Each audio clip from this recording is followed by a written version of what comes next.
Καλά να καθόμουν εκεί που ήμουν. Συχτή πια.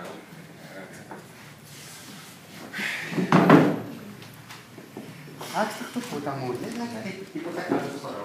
Δεν ξέρω, θέλω να είμαι ψηλός, όμορφος, δεδομένος και να είναι ο καλύτερος από όλους. Μέσα το μου δεν με πειράζει, γιατί εγώ πω μόλις σου ψάρια, ανθρώπους, άντρες. Εγώ έχω επίπεδο, θέλω να είναι ωραίος. Όχι, μωρέ, εντάξει, ό,τι να είναι το Που με δεν διαφέρει. Μωρά, εδώ, χαμηλά. Τι γίνεται, Καλά. Είσαι από τον Μπούδα. Περιμένεις τον ψηλό, τον όμορφο, τον καλό. Δεν μου φαίνεται για ψηλός, όμορφος και καλός. είπε κάτι το ζωντανό ή μου φάνηκε. Ήταν κάτι τα ζωντανά ή μου φάνηκε. Αυτός είναι κοντοστούρι. Καλά, πια μου υποσχεθήκατε ότι θα μου πάτε στον ψηλό που έχει Εγώ που με έξυπνο κατσιδάκι δεν μου φαίνεται ότι είναι πολύ καλός άνθρωπος. Άμα Κοίτα, είστε Γκρινιάρης φαίνεται και Εδώ. Φτάνω και για τις δύο. Μη μου ανησυχείτε καθόλου. Πάμε κορίτσια.